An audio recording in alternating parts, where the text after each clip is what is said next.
আসসালামু আলাইকুম, কেমন আছেন সবাই? যে দেখেন আমি মুরগির মাংস ভাজি করে নিয়েছি আর তার সাথে হচ্ছে আপনার মাছ 2 পিস ভাজি করছি, কারণ আমার যেহেতু বিড়াল আছে, বিড়ালের জন্য আমার মাছটা ভাজি করতেই হয়।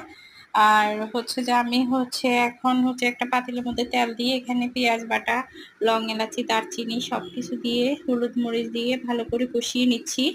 তো আমি এখন আমার ভেজে রাখা মুরগির মাংসটা আমি দিয়ে দিব। তো মুরগির মাংসটা ভালো করে নেড়ে চেড়ে আমি এখানে আলু আর হচ্ছে একটা টমেটো অ্যাড করেছি। অ্যাড করে ভালো করে এটাকে নাড়াচাড়া করে এই যে পানি দিয়ে দিলাম ঝোলের জন্য। তো এখন ঢেকে দিব। ঢেকে দিয়ে দেখেন কিছুক্ষণ পরেই আমার রান্নাটা হয়ে গেছে। আলহামদুলিল্লাহ। এই যে দেখেন আমার মুরগির মাংসটা রান্না করা হয়ে গেছে।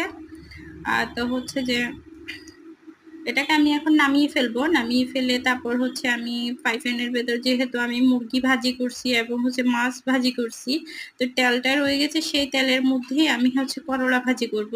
তো সেক্ষেত্রে হচ্ছে আমি পেঁয়াজ দিয়ে দিচ্ছি। পেঁয়াজটা ভালো করে নেড়ে চেড়ে পেঁয়াজ মরিচ ভালো করে নাড়াচাড়া হয়ে গেলে এখানে হচ্ছে আমি একটু আদা রসুন এড করব, কারণ আমার কাছে তিতা করলার ভিতরে একটু হালকা করে আদা রসুন না দিলে আমার ভালো লাগে না। তো সেক্ষেত্রে হচ্ছে আমি আদা রসুনটা অ্যাড করে দিলাম। অ্যাড করে এখানে হালকা করে হলুদের গুঁড়ি দিব, হালকা একটু মশলার গুঁড়ি দেব। দেওয়ার পর এটাকে ভালো করে নেড়ে চেড়ে তারপর হচ্ছে আমি ভালো করে নেড়ে চেড়ে নিলাম। এই যে দেখেন, তারপর হচ্ছে আমি করলাগুলো দিয়ে দিব। তো এই যে দেখেন এখন আমি করলা দিয়ে দিলাম। তো হচ্ছে করলাগুলো ভালো করে নেড়ে চেড়ে এটাকে ঢেকে দিব।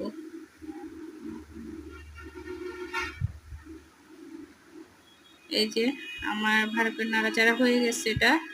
এখন আমি ঢেকে দিব। ঢেকে দিয়ে সুন্দর করে গোল করে দিয়েছি। এখন আমি ঢেকে দিব। তো চুলার আঁচটা একটু কমিয়ে দিব। চুলার আঁচটা কমিয়ে দিলাম। তো দেখেন আমার রান্নাটা প্রায় অনেকটাই হয়ে গেছে।